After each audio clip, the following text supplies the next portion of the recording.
പിതാവിന്റെയും പുത്രന്റെയും പരിശുദ്ധാത്മാവിന്റെയും നാമത്തിൽ ആമേൻ.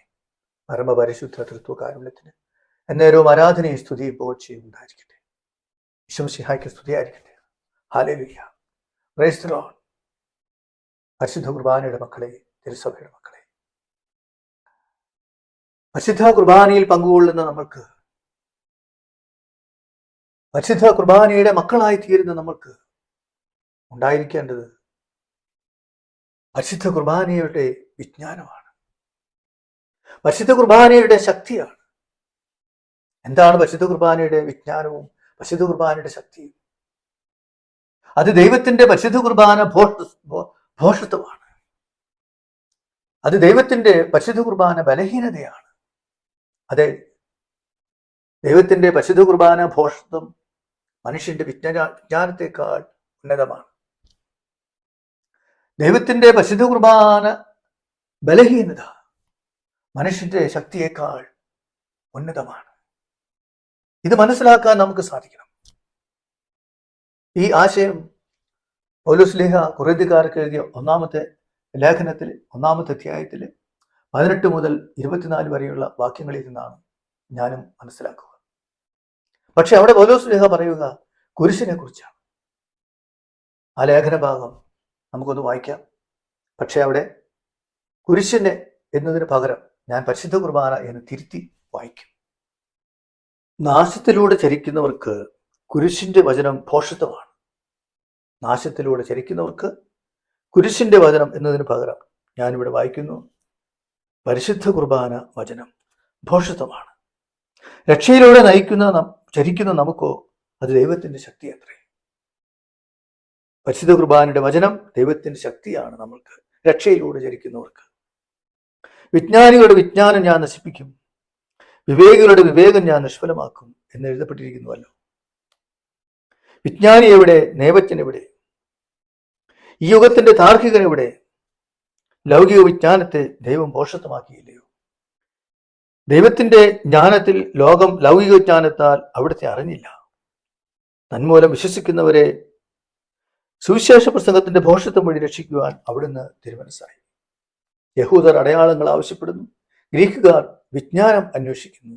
ഞങ്ങളാകട്ടെ യഹൂദർക്ക് ഇടർച്ചയും വിജാതിയർക്ക് ഭോഷത്വവുമായുള്ള പരിശുദ്ധ കുർബാനയെ പ്രസംഗിക്കുന്നു. വിളിക്കപ്പെട്ടവർക്ക് യഹൂദരോ ഗ്രീക്കുകാരോ ആകട്ടെ പരിശുദ്ധ കുർബാന ദൈവത്തിന്റെ ശക്തിയും ദൈവത്തിന്റെ ജ്ഞാനവുമാണ്. എന്തെന്നാൽ ദൈവത്തിന്റെ ഭോഷത്വം മനുഷ്യരെക്കാൾ ജ്ഞാനമുള്ളതും ദൈവത്തിന്റെ ബലഹീനത മനുഷ്യരെക്കാൾ ശക്തവുമാണ്. നമ്മളിവിടെ അടിസ്ഥാനപരമായിട്ട് ഓർത്തിരിക്കണം, കുരിശും പരിശുദ്ധ കുർബാനയും തമ്മിൽ വേർതിരിക്കാൻ പറ്റില്ല. ഗാഗുൽത്തായ് ഇല്ലെങ്കിൽ പരിശുദ്ധ കുർബാന ഇല്ല, മറക്കരുത്. ഗാഗുൽത്തായ് ഇല്ലെങ്കിൽ പരിശുദ്ധ കുർബാന ഇല്ല. സെഹ്യോനൂട്ടിശാലയിൽ പരിശുദ്ധ കുർബാന സ്ഥാപിച്ചിട്ട് ബലിയർപ്പിക്കാതെ മുന്നോട്ട് പോകാൻ ഈശോയ്ക്ക് സാധിക്കില്ല. കാരണം ഗാഗുൽത്തായ് കൺമുമ്പിൽ കണ്ടുകൊണ്ടാണ് ഈശോ പറഞ്ഞത്, നിങ്ങൾക്ക് വേണ്ടി വിഭജിക്കപ്പെടുന്ന എൻ്റെ ശരീരം, നിങ്ങൾക്ക് വേണ്ടി ചിന്തപ്പെടുന്ന എൻ്റെ രക്തം. അപ്പോൾ ബലിയില്ലെങ്കിൽ സെഹ്യോനൂട്ടിശാലയില്ല. പക്ഷെ സെഹ്യോനൂട്ടിശാല ഇല്ലെങ്കിലും ഗാഗുൽത്ത ഉണ്ടാകാം.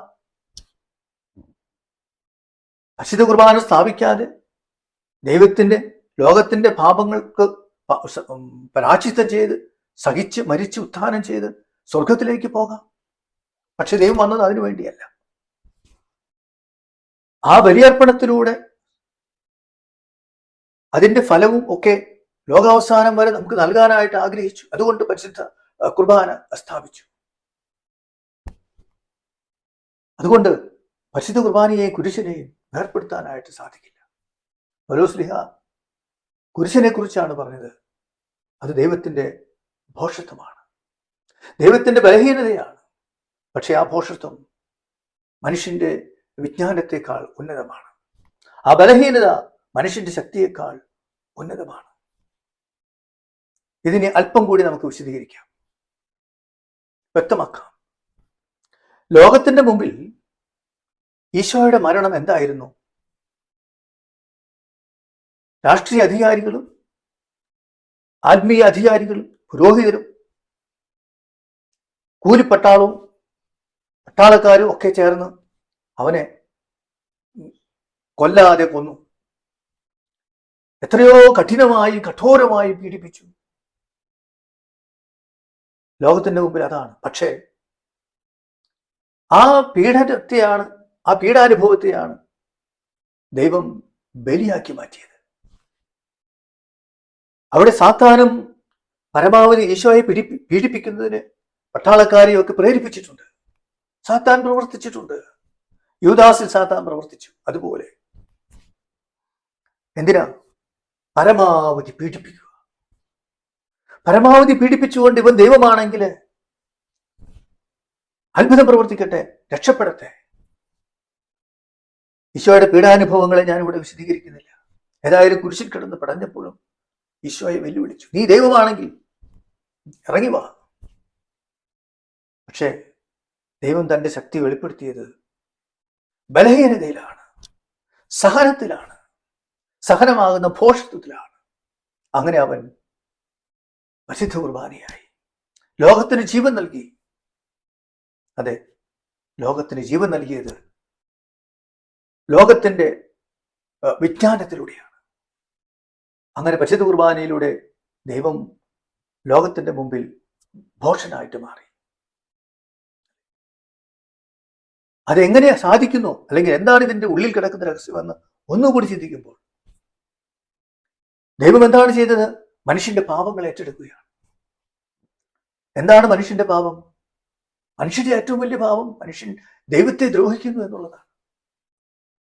ദൈവത്തെ ദ്രോഹിക്കുന്നു. യൂദാസ് ഈശോയെ ഒറ്റിക്കൊടുത്തു. ചില കുർബാന ക്രമങ്ങളിലെ സീറോ മലബാർ കുർബാനയുടെ പഴയ ക്രമത്തിൽ ഉണ്ടായിരുന്നത് താൻ ഒറ്റിക്കൊടുക്കപ്പെട്ട രാത്രിയിൽ എന്നായിരുന്നു. അപ്പോൾ ദൈവത്തെ പോലും നശിപ്പിക്കുവാനായിട്ട് പരിശ്രമിക്കുന്ന, ദൈവത്തെ പോലും കൊല്ലുവാനായിട്ട് പരിശ്രമിക്കുന്ന മനുഷ്യന്റെ ആ വലിയ പാപത്തെ ദൈവം ഏറ്റെടുത്തു. അങ്ങനെ ദൈവം ശക്തിയായിട്ട് മാറി, ദൈവം വിജ്ഞാനമായിട്ട് മാറി. പക്ഷെ മനുഷ്യന്റെ മുമ്പിൽ അത് ബലഹീനതയാണ്, അത് ഭോഷത്വമാണ്. അപ്പോൾ നമുക്ക് വേണ്ടത് പരിശുദ്ധ കുർബാനയുടെ ഭോഷത്വമാണ്, പരിശുദ്ധ കുർബാനയുടെ ബലഹീനതയാണ്. നമ്മളിന്ന് ലോകത്തിലേക്ക് നോക്കുമ്പോൾ എല്ലാ തലങ്ങളിലും പ്രശ്നങ്ങളാണ്. കത്തോലിക്കർക്ക് ലോകത്തിൽ ഒരിടത്തും ജീവിക്കാൻ പറ്റാത്ത സാഹചര്യത്തിലേക്ക് കാര്യങ്ങൾ എത്തി നിൽക്കുകയാണ്.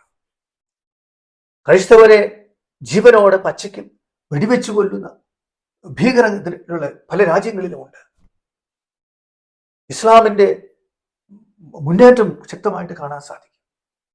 എവിടെയൊക്കെ നമ്മൾ പതറരുത്, നിരാശപ്പെടരുത്. ഇതിലൂടെയാണ് ദൈവം തന്റെ രക്ഷാകര പദ്ധതി മുന്നോട്ട് കൊണ്ടുപോകുന്നത്. ദൈവം അബ്രാഹത്തെ വിളിച്ചപ്പോൾ അബ്രഹാം പ്രശ്നത്തിന്റെ നടുവിലേക്ക് ഇറങ്ങുകയായിരുന്നു. നാടും വീടും ഉപേക്ഷിച്ച് ഒരു മരുഭൂമി പ്രദേശത്തേക്ക് പോവുകയാണ്. ജോസഫിനെ ദൈവം തിരഞ്ഞെടുത്തു. പക്ഷേ ആകെ പ്രശ്നങ്ങളായിരുന്നു. ദാവീദിനെ ദൈവം അഭിഷേകം ചെയ്തു. പക്ഷെ എന്തെല്ലാം പ്രശ്നങ്ങളിലൂടെയാണ് കടന്നു പോകുന്നത്. ദാവീദിന് ശേഷം ഇസ്രായേലിന്റെ ചരിത്രം മുഴുവനും യുദ്ധത്തിന്റെ ചരിത്രമല്ലേ? പരിശുദ്ധ അമ്മയുടെ ഉദരത്തിൽ ഈശോ ഗർഭം ധരിച്ച നിമിഷം മുതൽ അമ്മയ്ക്ക് കുരിശുകളായിരുന്നു. ഈശോയുടെ ജീവിതം മുഴുവനും സഹനങ്ങളായിരുന്നു. പരസ്യയുദ്ധകാലത്ത് ഈശോ ധാരാളം അത്ഭുതങ്ങളും അടയാളങ്ങളും പ്രവർത്തിച്ചെങ്കിലും ആരും ഈശോയെ മനസ്സിലാക്കിയില്ല, പ്രത്യേകിച്ച് പരിശുദ്ധ കുർബാനയുടെ കാര്യത്തിൽ. അതുകൊണ്ട് ഈശോ പരിശുദ്ധ കുർബാനയെ കുറിച്ച് പഠിപ്പിച്ചപ്പോൾ ജനം ഈശോയെ ഉപേക്ഷിച്ചു പോയി. സ്വന്തം അപ്പസ്തോലന്മാർ ഈശോയെ മനസ്സിലാക്കിയില്ല, യൂദാസ് ഒറ്റിക്കൊടുത്തു. പക്ഷേ അതിനിടയിലൂടെയാണ് ദൈവം ആ ബലി അർപ്പിച്ചത്, തന്റെ പീഡാനുഭവത്തെ ബലിയാക്കി മാറ്റിയത്. അതാണ് ദൈവത്തിന്റെ പരിശുദ്ധ കുർബാനയുടെ വിജ്ഞാനം, അല്ല ദൈവത്തിന്റെ പരിശുദ്ധ കുർബാനയുടെ ഭോഷത്വം. അതാണ് ദൈവത്തിന്റെ പരിശുദ്ധ കുർബാനയുടെ ബലഹീനത. അതുകൊണ്ട് വ്യക്തിതലത്തിലും കുടുംബതലത്തിലും സാമൂഹ്യ തലത്തിലും അന്താരാഷ്ട്ര തലത്തിലും